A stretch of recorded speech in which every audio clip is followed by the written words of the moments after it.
Kak Mita mungkin bisa dijelasin, katanya dengar-dengar baru punya rumah baru. Ya Allah, tahu dari mana? Saya juga wartawan. Siapa yang gosip? Padahal aku belum upload di YouTube loh. Oke. Hah? Belum, itu mah rumah yang lama. Bocorannya kan udah Bocorannya, ada di situ. ya alhamdulillah lah. Sebenarnya bukan rumah baru sih, itu sebenarnya udah lama. Cuman kan aku kemarin itu sebelum pandemi kan aku punya base camp. Terus pas pandemi kan job berkurang. Bukan berkurang lagi, malah awalnya pospon jadi gagal semua.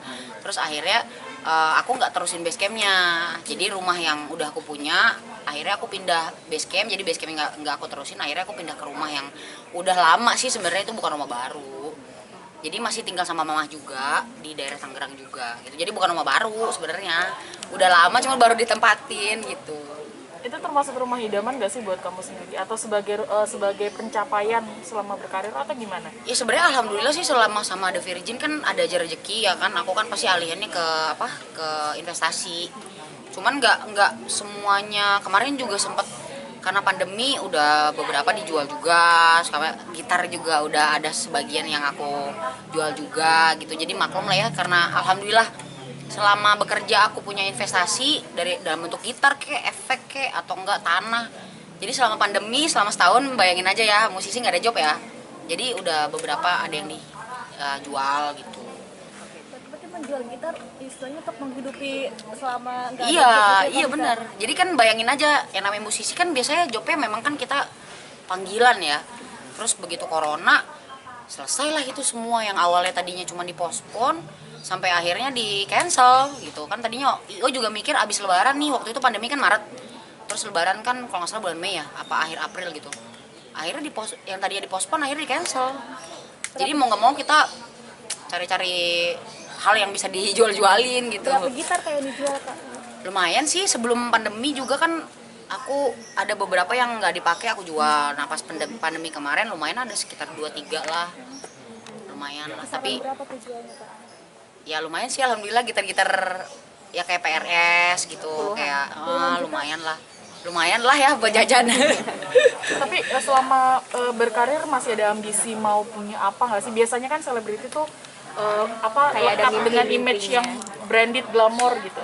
Oh alhamdulillah ya, Mita sama Dara tuh selama berkarir nggak pernah yang kayak kehidupan pribadi atau enggak harta benda atau enggak apa yang kayak dipamerin gitu. Alhamdulillah sih kita emang nggak ada juga yang dipamerin gitu. Dan alhamdulillah aku sama Dara kan orangnya nggak yang branded banget gitu, kayak apa harus beli yang branded, enggak. Jadi aku tuh sama Dara juga. Jadi kalau misalkan beli barang, walaupun harganya cuma 100 perak ibaratnya, kalau pantas di kita, orang juga ngeliatnya enjoy kan. Jadi nggak mikirin branded. Tapi ada mimpi yang belum tercapai nggak? Aku sih pengen banget. Sebenarnya sebelum pandemi aku udah kepikiran, semenjak Mas Dani di Bui kan aku kayak pikiran, aduh kayak semua mesti sendiri ini apa gitu. Jadi kayak aku kayak pikiran kayak pengen bentuk manajemen, terus kayak pengen bikin IO gitu, terus pengen bikin kayak produksian sendiri. Tapi semuanya buyar nih gara-gara pandemi, gagal semuanya. Pengen bikin kayak manajemen sendiri gitu loh. Jadi aku pengen hire talent-talent baru yang bagus. Terus aku bikinin project. Aku kebayangnya sih kayak gitu tadinya ya. Udah kepikiran banget pengen jalanin, tapi semuanya 2020 semuanya berantakan. Oke, 2021 akan dibentuk lagi seperti apa nih? Sekarang 2021 aku lebih ke nata hidup ya. Karena 2020 itu udah menghabiskan banyak hal yang aku punya. Karena yang namanya kita biasanya penghasilan sebulan itu lumayan, jadi nol banget. Jadi kita ngabisin tabungan. Jadi 2021 ini menata kembali hal-hal yang udah mulai hilang gitu. Jadi makanya mudah-mudahan dengan adanya single terbaru The Virgin ini bisa kembali jalan lah segala macamnya. Terus juga kan peraturan pemerintah katanya udah mulai mau longgarin tuh. Mudah-mudahan lah direalisasi. Ada kepinginan pengen beli properti untuk investasi gitu nggak sih? Properti, alhamdulillah sih kalau properti maksudnya kayak tanah kan. Alhamdulillah sih aku dari dulu setiap ada rezeki ya aku investnya ke situ. Kayak mama sih yang lebih ngajarin beli tanah, terus kayak beli kos-kosan. Terus kalau aku pribadi karena aku musisi, aku banyakin kayak beli gitar, terus beli efek-efek gitar. Pokoknya kebutuhan buat kita manggung gitu. Dan lumayan sih harganya, nggak yang murah juga gitu kan. Berarti invest itu udah cukup banyak yang Mita Udah cukup dapatkan. banyak yang dijual juga. Kos-kosan sendiri Cukup masih banyak. ada Udah, berapa sih? Ada udah 10? kejual.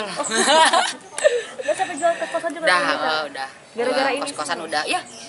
Terus gitar ada beberapa, terus ya tapi aku masih bersyukur lah ya, masih ada rezeki walaupun nggak sebanyak dulu, tapi dalam arti nggak sebanyak dulu tuh kan aku juga pernah dari nol ya. Aku pernah mengalami lebih parah dari pandemi ini. Aku pernah mengalami keuangan aku lebih parah dari sebelum pandemi ini gitu. Jadi buat aku pandemi ini ya biasa aja sih, nggak terlalu yang parah banget. Sempat stres atau depresi gitu nggak sih sampai akhirnya ngejualin itu Aduh, semua? alhamdulillah enggak. Alhamdulillah enggak, dan aku alhamdulillah banget aku punya mama yang ikhlas, yang biasanya ya mungkin kan beberapa orang mungkin kayak aduh nih kerjaan ini jadi stres apa gimana, kan alhamdulillahnya aku sih enggak sih, orang tua juga dukung. Mama Punya juga enggak studio yang. sendiri.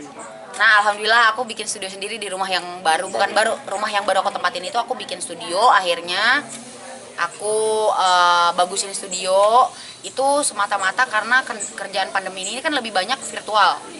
Jadi aku bela-belain uang yang aku punya, aku bagusin studio. Biasanya kan kalau apa-apa di RCM, di studio Mas Dani. Nah, karena kebanyakan sekarang jarang di luar, jadi akhirnya aku bagusin studio. Uang yang aku punya aku limpahin ke studio. Ada Artinya rencana ada mengumpulin manfaatnya juga ya. Apa? Ada manfaatnya juga ya. Banget, karena kan Pandemi sekarang itu akhirnya merubah pola pikir juga. Wah, ini harus memang. benar. Jadi aku yang tadinya cuek, biasanya nongkrong sembarangan, buang-buang. Ya namanya sama teman gimana sih ya, kita makan bareng apa kan itu menghabiskan uang. Sekarang jarang banget, jadi irit juga, belajar irit, terus belajar menghargai tabungan yang ada tuh nggak dihura-hurain, terus juga belajar manfaatin rezeki yang kita dapat buat hal yang berguna gitu. Jadi aku selama pandemi ini kerjanya tuh virtual, jadi ada salah satu aplikasi, kerja sama salah satu aplikasi buat menghibur viewer itu secara virtual, jadi gajinya bulanan.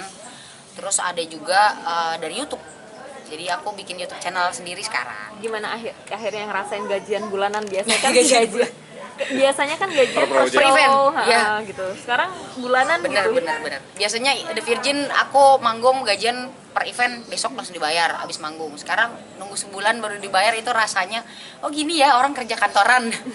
Jadi berasa banget sih. Jadi Dengan kita lebih nominal yang menghargai, pastinya juga jauh. lebih gitu. menghargai uang, terus lebih menghargai relasi juga gitu. Jadi orang-orang yang masih menganggap Mita pada saat pandemi ini itu bakalan lebih aku hargain lagi, karena mereka inget ya pada saat kita susah, mereka ingat kita, itu yang lebih bikin kita jaga silaturahmi.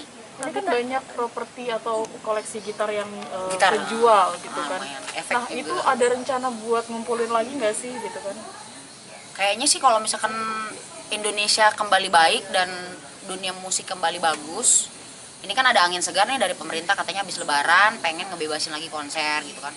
Jadi kayaknya kalau misalkan aku udah mulai jalan, aku kayaknya nabung untuk balikin properti yang aku jual gitu. Jadi aku lebih mikirin untuk beli, kayak mungkin beli kos-kosan lagi, beli tanah lagi gitu. Jadi nggak kepikiran buat beli gitar atau nggak efek gitu, nggak sih. Karena pas pandemi aku berasa banget nih, ini barang nggak kepake gitu.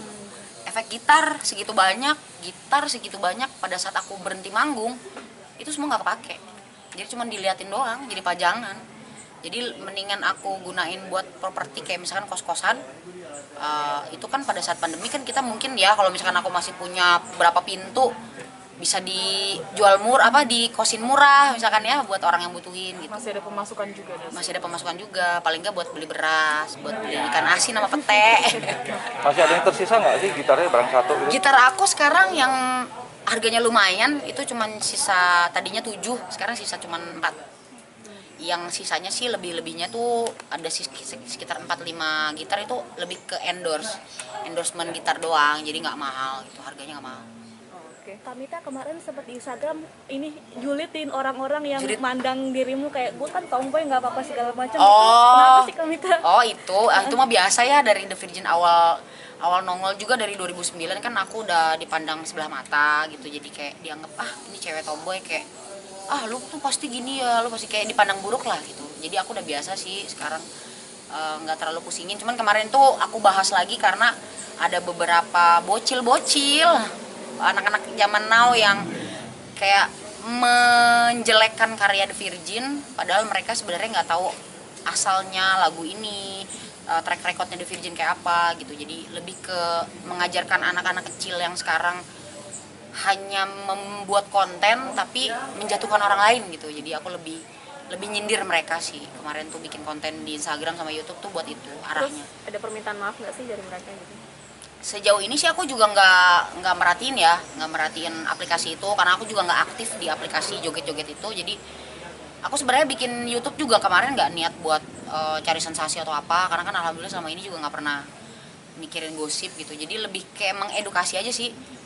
Jadi kemarin itu aku kesel karena karyanya The Virgin yang 2009 itu dianggap orang bagus, terus kayak dianggap kayak dijelek-jelekin sama anak-anak zaman now gitu. Jadi aku nggak terima karena mereka cuman sekedar cari followers ya kan.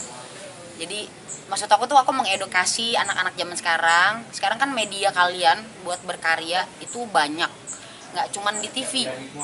Zamannya The Virgin itu kita promo di TV gitu. Jadi kalian sekarang udah punya handphone sendiri, berkarya dari handphone. Cobalah lebih pinter lah gitu, lebih cari konten yang positif yang bisa bikin kalian itu bangga sama konten sendiri, bukan ngejatuhin orang lain. Tapi saya bawa fisik dirimu ya yang katanya kan apa namanya? Tomboy. Ngeboy terus kan gue sholat masih pakai mukena segala macam. Oh iya, itu kemarin maksudnya kayak ada beberapa orang kan yang mohon maaf ya, maksudnya nyamain aku sama mungkin beberapa cewek tomboy yang kayak udah suntik hormon. Terus ada lagi yang kayak nyamain aku, semua cewek tomboy ini sama nih gini pukul rata apa segala macam. Terus aku cuman kayak bilang sama mereka, ya lu jangan samain gue sama mereka dong. Kan sekarang gini, Mita, oke, Mita tomboy, tapi kan Mita nggak suntik hormon, Mita nggak tumbuhin jenggot, Mita nggak tumbuhin kumis gitu kan. Maksud aku lu jangan sama-samain gue sama mereka gitu. Aku tomboy tapi aku masih mengerti kodrat, aku sholat masih pakai mukena, aku masih mengakui diri aku cewek gitu. Jadi maksud aku kayak cuman aku nggak suka aja disama-samain sama orang gitu.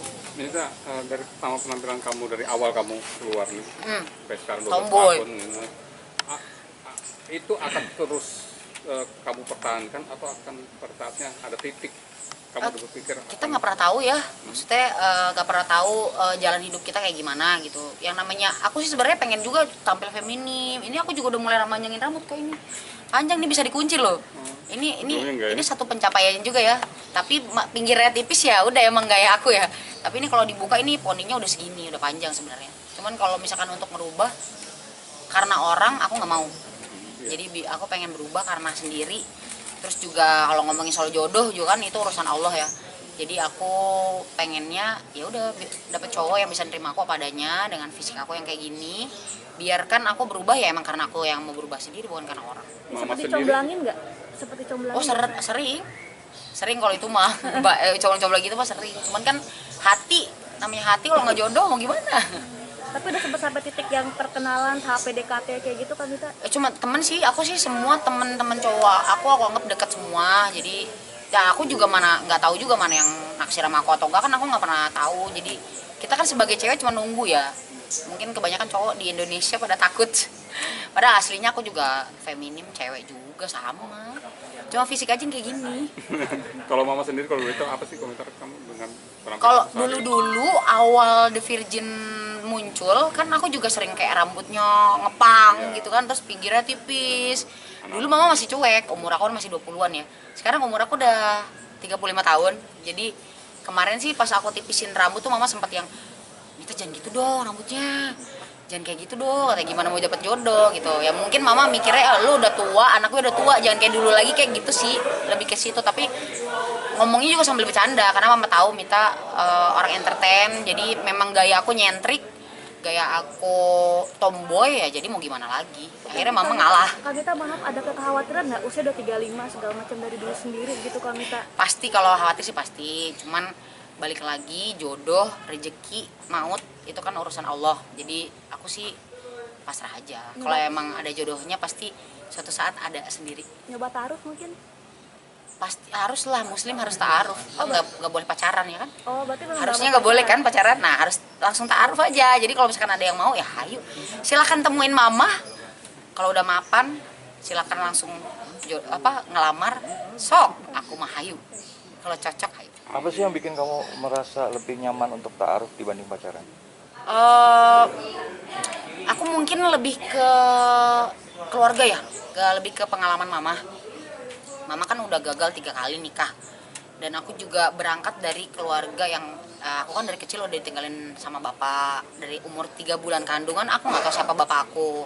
Terus seiring berjalannya waktu, mama nikah lagi juga kan, kehidupannya juga nggak baik. Terus cerai lagi ya kan. Jadi kayak aku tuh belajar dari pengalaman mama. Toh mama juga nikah gagal mulu ya kan. Jadi mama juga membebaskan aku untuk cari orang yang mungkin menurut aku bisa sampai akhir hayat lah ibaratnya. Kan kita juga siapa sih yang nggak mau nikah sekali seumur hidup. Semua juga kan pasti mendambakan nikah sekali seumur hidup. Cuman kita nggak pernah tahu yang namanya jodoh. Jadi ya udah, daripada asal-asalan ya udah aku tunggu jodoh dari Allah aja lah. Kalau ada yang mau syukur ya, nggak mau ya udah. Oke. Pasrah. Thank you, amin. Oke.